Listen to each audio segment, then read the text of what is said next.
Suprabhatam. MPPSC unit 1 के नवीन सत्र में आपका स्वागत है।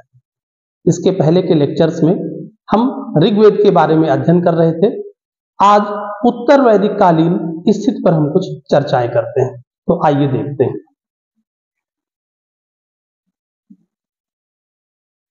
उत्तर वैदिक काल में सर्वप्रथम हम राजनीतिक स्थिति की ओर चलते हैं। छोटे कबीलाई राज्यों के स्थान पर क्षेत्रीय राज्यों का उदय होने लग गया। भारत और कुरु मिलकर कुरु में परिवर्तित हो गए और कुरु क्षेत्र में इन लोगों ने अपना शासन बनाया।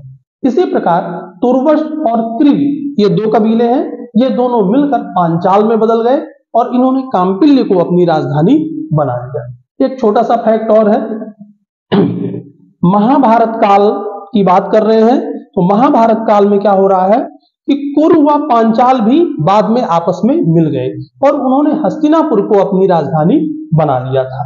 आगे चलकर हस्तिनापुर जब बाढ़ से नष्ट हो गया तब कुरु कौशाम्बी में जाकर बस गए थे। तो ये हमको थोड़ा सा ध्यान में रखना है।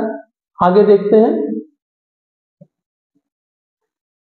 शतपथ ब्राह्मण का कहना है, शतपथ लिखा हुआ है, ध्यान रखिएगा, शब्द यहाँ पर थोड़ा गलत है। शतपथ ब्राह्मण बता रहा है कि कुरु और पांचाल इन्होंने अपनी राजधानी आसंदीवत तथा काम्पिल्य को भी बनाया था। कुरुक्षेत्र कौन सा क्षेत्र है? सरस्वती और दृष्टुद्धति नदी के बीच का क्षेत्र है। अमूमन ये समझ लीजिए कि बरेली, बदायूं, फर्रुखाबाद ये वाला क्षेत्र कुरुक्षेत्र में आता है। कुछ अन्य नगर हैं उत्तर वैदिक काल के, मशनार, कारोद व परिचक्रा प्रधान नगर हैं। शतपथ ब्राह्मण में विदेश माधव और उनके पुरोहित गौतम रावगण की कथा का विवरण मिलता है और उससे यह पता चलता है कि आर्यों का विस्तार पूर्व दिशा की ओर हो रहा था। वैदिक संस्कृत के मुख्य केंद्र कौशल, काशी और विदेह थे। आगे देखते हैं। कुछ और तथ्य हैं यहाँ पर। अटनार के पुत्र परह कौशल और विदेह के राजा कहे गए। जल जातुकर्ण कौशल, काशी और विदेहों के पुरोहित कहे गए। मगध व अंग आर्य सभ्यता के बाहर के क्षेत्र थे। अथर्ववेद में मगध के निवासियों को ब्रात्य कहा गया। आपको ध्यान होगा हम लोग ब्रात्य सोम यज्ञ के बारे में पढ़ा करते थे, तो ये ब्रात्य कहा गया है उन्हें। चेर विंध्य की एक जंगली जाति थी। अधिराज, राजाधिराज, एकराज, सम्राट, विराट की उपाधियां ये प्रचलित हो गई थी। शुरू में हम ऋग्वैदिक काल में देख रहे हैं कि दिखाई पड़ रही हैं, प्रचलित है, अर्थात साम्राज्यवाद का विकास होने लगा था। ऐत्रेय ब्राह्मण क्या कह रहा है कि समुद्र पर्यंत पृथ्वी का शासक एकराट कहलाता था। ऐत्रेय ब्राह्मण तथा शतपथ ब्राह्मण में दो भरतवंशीय राजाओं की प्रशंसा की गई, यशोगान किया गया है। किसका? दोषंत तथा सत्राजित शतानीक का। दोषंत के बारे में लिखते हैं कि इन्होंने सत्वत जनों को हराया और कुरु राष्ट्र में मशनार स्थान में, ये ध्यान रखिएगा ये शब्द स्थान है, मिसप्रिंट है यहाँ पर, स्थान में सांची गुण नामक स्थान में और गंगा यमुना के किनारे अश्वमेध यज्ञों में विजय प्राप्त की। इसी तरह से सत्राजित शतानीक के बारे में कहते हैं कि इन्होंने काशी जनपद के राजा को हराया था। अब ऐसे राजा जो अपना राज्य खो चुके हैं तो राड यज्ञ संस्कार द्वारा पदच्युत राजा को पुनः उसका राज्य प्राप्त हो सकता था, ऐसा पंचविश ब्राह्मण में कहा गया है। अथर्ववेद में नष्ट होते हुए राष्ट्र की उपमा पानी भरती हुई टूटी नाव से की गई है, ये ध्यान रखिएगा। ये राज्याभिषेक के लिए 17 प्रकार के जल का उपयोग किया जाता था। जब किसी राजा का राज्याभिषेक हो रहा है तो 17 प्रकार का जल, सर्वोत्तम सरस्वती नदी का और फिर समुद्र के जल का प्रयोग किया जाता था। राजा को स्नान कराया जाता था और ब्राह्मण, क्षत्रिय और वैश्य ये सब राजा को स्नान कराते थे। फिर राजा की पीठ पर दंड का स्पर्श कराते थे। तीनों मिलकर राजा की पीठ पर दंड का स्पर्श कराते थे, अर्थात राजा अब दंड से परे है, ये मान लिया जाता था। सिंहासन पर बैठते समय राजा ब्राह्मण, क्षत्रिय, वैश्य तथा शूद्र चारों को आमंत्रित करता था। ये ध्यान रखने वाली बात है कि चारों को आमंत्रित किया जाता था। राजा की आय का स्रोत बलि, शुल्क और भाग था, ध्यान रखिएगा। प्रमुख राज्याधिकारी कौन थे? उन्हें रत्निन कहा गया। ध्यान रखिएगा, ये शब्द पूछा जा चुका है कि रत्निन कौन है। राजा उनके घर जाकर रत्न हवि संस्कार संपन्न करता था, यानी कि राजा स्वयं घर जाएगा अपने मंत्रियों के घर, जिन्हें रत्निन कहा जा रहा है। अथर्ववेद में 5 राज्यकर्ता रत्निन का उल्लेख मिलता है। कौन कौन है? सूत्र, रथकार, करमार, ग्रामणी और राजानह। राजानह अर्थात राजा के संबंधी। तो ये प्रमुख उस समय के रत्निन यहां पर हमें मिल रहे हैं। आगे चल के तैतरीय ब्राह्मण में 12 रत्निन का उल्लेख मिलता है। पहला पुरोहित, राजन यानी सजात राजा, राजा का बंधु बांधव, महिषी उसकी पटरानी, बावाता प्रिय रानी, बावाता प्रेमिका के लिए कहा गया है, तो प्रिय रानी बावाता, परिवृत निराकृत पत्नी, ऐसी पत्नी जिसे छोड़ दिया गया है, वह भी रत्निन में शामिल थी। सूत, सेनानी, ग्रामणी, छत्ता द्वारिक द्वारपाल हो गया, संग्रहिता यानी जो कोषाध्यक्ष, ये सब ध्यान रखिएगा, संग्रहिता कोषाध्यक्ष, भागदूत कर संचित करने वाला, अक्षवाप आय व्यय की गणना करने वाला। ये रेड से मैंने किया है, इन तीनों शब्दों को आप अवश्य याद कर लीजिएगा कि इनका मतलब क्या होता है। तो ये सब के सब तैतरीय ब्राह्मण में बताए गए 12 रत्निन है। आगे चल के 2 रत्निन का और उल्लेख मिलता है। शतपथ ब्राह्मण में 2 और रत्निन बताए गए, गोविकर्तन गायों का अध्यक्ष और पालागल ये विदूषक है या राजा सर्वप्रथम सेनानी के यहाँ फिर पुरोहित के यहाँ जाता था। छत्ता, गोविकर्तन और अक्षवाप को रत्न हवि राजप्रसाद में ही दी जाती थी, यानी इनकी महत्ता कम थी, सर्व प्रमुख सेनानी और पुरोहित। अब स्थपति शब्द का उल्लेख मिलता है यह स्थानीय प्रशासक की ओर था। ऐसा उल्लेख मिलता है कि चाक्र नामक स्थपति ने दुष्ट रीत को श्रृंगेयों का राजा बनाया, पर वह जनता द्वारा पदच्युत कर दिया गया, यानी जनता के समय अभी भी इतना पावर, इतनी शक्ति है कि वह राजा को हटा सकती। उस समय के कुछ प्रमुख राजाओं के बारे में देखते हैं। विदेह के राजा जनक थे, कैकेय के अश्वपत थे, काशी के अजातशत्रु, तो ये ध्यान रखिएगा अजातशत्रु काशी के राजा हैं उत्तर वैदिक काल में, गुप्त काल पे नहीं है मगर। पांचाल के प्रवाहन जयवाल, ये प्रमुख राजा हैं। सामाजिक स्थिति की ओर चलते हैं। वर्ण व्यवस्था जटिल हो रही थी, लेकिन जाति परिवर्तन अभी भी असंभव नहीं था। कैसे अपन कह सकते हैं कि ऋग्वेद में विश्वामित्र को ब्राह्मण बताया गया, पर ऐतरेय ब्राह्मण उनको बताता है कि वे क्षत्रिय थे। स्त्रियों की स्थिति में गिरावट का उल्लेख मिलने लगता है इस समय। पत्नी को हालांकि मित्र कहा गया, लेकिन ऐतरेय ब्राह्मण कह रहा कि पुत्री दुख का कारण है। मैत्रायणी संहिता क्या कहती है कि जुआ तथा सुरा के साथ स्त्री भी पुरुष का एक दुर्गुण है, ऐसा मैत्रायणी संहिता में कहा गया। स्त्रियों की स्थिति में गिरावट को हम बृहदारण्यकोपनिषद में भी देख सकते हैं। वहां पर याज्ञवल्क्य गार्गी को धमकाते हैं, ये जनक की विद्वत परिषद में होने वाली घटना है, जो उनसे एक संवाद कर रही थी, शास्त्रार्थ कर रही थी। गार्गी को धमकाते हैं कि ज्यादा बहस न करो वरना तुम्हारा सर तोड़ दिया जाएगा। मैत्रायणी संहिता, शतपथ ब्राह्मण और तैतरीय ब्राह्मण में एक वरुण प्रभास संस्कार की जानकारी दी गई है, और यह उन स्त्रियों के लिए हुआ करता था जो पथ भ्रष्ट हो गई थी, अर्थात स्त्रियों की स्थिति में धीरे धीरे गिरावट हो रही है।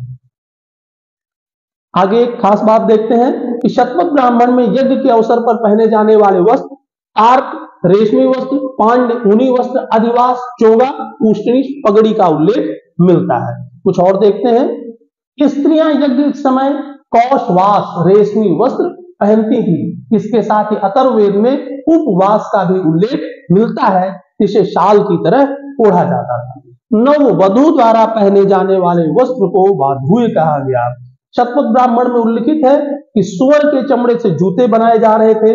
अथर्ववेद में सिर पर धारण करने वाले कुंभ तथा खाद्य यानी अंगूठी का उल्लेख किया गया है। अब आश्रम व्यवस्था और संस्कार की शुरुआत हो चुकी है उत्तर वैदिक काल में। छांदोग्य उपनिषद में जहां 3 आश्रम की बात कही गई, वहीं जाबालोपनिषद 4 आश्रम की बात कहता है। ये आश्रम व्यवस्था हम विस्तार से आगे पढ़ेंगे, यहाँ पर इनका उल्लेख कर लेते हैं। संस्कार गौतम के अनुसार 40 संस्कार थे, लेकिन सामान्यतः 16 संस्कार ही मान्य किए गए थे। आप इसको क्रम से याद कर सकते हैं, मैंने अपने पहले वीडियो में कैसे याद करना है ये आपको बताया है। तो संस्कार कौन थे? गर्भाधान, पुंसवन, सीमांतोन्नयन, जातकर्म। देखिए ये 4 संस्कार जन्म होने तक है। गर्भाधान आवश्यक है, 2 संस्कार पुंसवन, सीमांतोन्नयन याद रखिएगा। बच्चे का पैदा होना, जातकर्म। बच्चा पैदा हुआ, नाम रखा जाएगा, घर से बाहर निकाला जाएगा, खाना उसको खिलाया जाएगा, उसका मुंडन कराया जाएगा, कान छेदाया जाएगा, घर में पढ़ाई शुरू करवा दी जाएगी, यज्ञोपवीत अर्थात उपनयन किया जाएगा, गुरु के घर में पढ़ने के लिए भेजा जाएगा।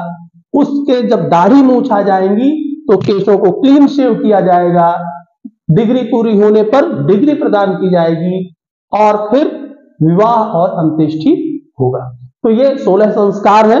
हम विस्तार से एक वीडियो और बना लेंगे इसमें, लेकिन आप ध्यान रखिएगा ये क्रम से। थोड़ा सा और इनके बारे में देख लेते हैं। पुंसवन 3रे महीने में जब चंद्रमा पुष्य नक्षत्र में होता था तब किया जाता था। बरगद की छाल का रस स्त्री की नाक में के दाहिने छिद्र में डालते थे। ऐसा एबार्शन को, गर्भपात को रोकने के लिए किया जाता था। सीमांतोन्नयन 4थे महीने में किया जा रहा है। केशों को ऊपर उठाया जाता था और कुछ मंत्रोच्चारण किए जाते थे। निष्क्रमण 12वें दिन से 4थे मास के बीच में। अन्नप्राशन 6ठे महीने में हो जाता था। उपनयन के बारे में देखें आप, उपनयन ब्राह्मण के बच्चे का 8 वर्ष की उम्र में, क्षत्रिय का 11 और वैश्य के बच्चे का 12 वर्ष की उम्र में उपनयन संस्कार किया जाता था। अब ये प्रश्न बनता है कि ब्राह्मण के बच्चे का पहले उपनयन संस्कार क्यों? बात ये थी कि ब्राह्मणों के घर में विद्याध्ययन थोड़ा ज्यादा होता था तो जल्दी गुरु के घर पढ़ने चले जाओ। क्षत्रिय के बच्चे को थोड़ा और देर में और वैश्य के बच्चे को थोड़ा और देर में। इन्हें जो यज्ञोपवीत पहनाया जाता था, ब्राह्मण के बच्चे के लिए कपास का बना हुआ यज्ञोपवीत होता था, क्षत्रिय का सन का और वैश्य का ऊन का बना हुआ यज्ञोपवीत होता था। शिक्षा देखते हैं। ब्रह्मचर्य प्रणाली का सर्वप्रथम उल्लेख अथर्ववेद में मिलता है। उल्लेख शब्द है। अब उस समय एक तो गुरुकुल हुआ करते थे, दूसरे गतिशील गुरुकुल होते थे जिन्हें चरक कहा जाता था। यह शब्द ध्यान रखिएगा इस बार कि चरक गतिशील गुरुकुलों को कहा जाता था। उद्दालक आरुण एक प्रसिद्ध चरक थे। तीसरी चीज थी परिषद। यहां पर भी शिक्षा व्यवस्था थी। उच्च शिक्षा हेतु शोध की यहां पर प्रक्रिया चलती थी जिसे चरण कहते थे। पांचाल परिषद का हमें उल्लेख मिलता है। प्रवाहन जयबाल सदा परिषद में उपस्थित होता था, ऐसा मिलता है। डी विद्वत सम्मेलन समय समय पर राजाओं के द्वारा आमंत्रित किए जाते थे। इसी तरह की एक सम्मेलन में याज्ञवल्क्य और गार्गी के बीच में संवाद हुआ था। जनक की विद्वत परिषद में गार्गी ने भाग लिया था। याज्ञवल्क्य अपने समकालीन दार्शनिकों में सर्वश्रेष्ठ थे। श्वेतकेत और सोमपुष्प उनके साथी थे। मैत्रेयी और कात्यायनी उनकी पत्नियां थी। इनमें से मैत्रेयी ने ब्रह्म ज्ञान की प्राप्ति की थी। तत्कालीन समय की आर्थिक स्थिति देखते हैं हम। कृषि महत्वपूर्ण हो गई थी, पशुपालन गौण हो गया था। ऋग्वैदिक काल में पशुपालन प्रमुख था, कृषि गौण थी। अब कृषि महत्वपूर्ण हो गई है। काठक संहिता में 24 बैलों के द्वारा खींचे जाने वाले हल का उल्लेख मिलता है। गोबर की खाद करीश का उल्लेख मिलता है। हल को खदिर कहा गया। यह कत्थे की लकड़ी से बनता था। यजुर्वेद में चावल की 5 किस्मों का उल्लेख है।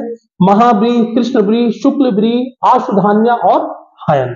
इसके अलावा उड़द, मूंग, मसूर, ईख का भी उल्लेख हमें मिल जाता है। अथर्ववेद में कहा गया कि सर्वप्रथम पृथ्वी ने ही कृषि कार्य किया था। वर्ष में 2 फसलें ली जाती थी। अथर्ववेद में कृषि दासियों का उल्लेख है। साथ ही सिंचाई हेतु नहर खोदने और टिड्डियों द्वारा फसल नष्ट होने की भी जानकारी मिलती है। कृषि श्रमिक और किसान को कीनास और बल कहा गया है। ये ध्यान रखिएगा 2 शब्द, कीनास और बल कहा गया। कृषि श्रमिक और किसान को भूसा साफ करने वाले को उपल प्रक्षणी कहा गया। व्यवसाय कौन से उसमें प्रचलित थे? अनेक नवीन व्यवसाय थे। ये आ शब्द है, ध्यान रखिएगा। अनेक नवीन व्यवसाय प्रचलित थे।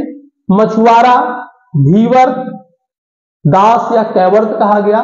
अब देखिए यहाँ पर मछुआरे की बात आ रही है। ऋग्वेद में ध्यान रखिएगा, ऋग्वेद में मछली का उल्लेख नहीं मिलता है। किसान को किनास कहा गया, खेत को बोने वाला बक, धोबी को वास, फलकुली कहा गया, मणियार मणिकारता, खेत का काम करने वाला विदलकारी था, रस्सी बटने वाला रज्जु सर्ज था, लोहार अयस्ताप था, जंगल की देख रेख करने वाले को वनप कहा गया, जंगल की आग बुझाने वाले को दावक कहा गया। उद्योग धंधे में स्त्रियां भी शामिल थी।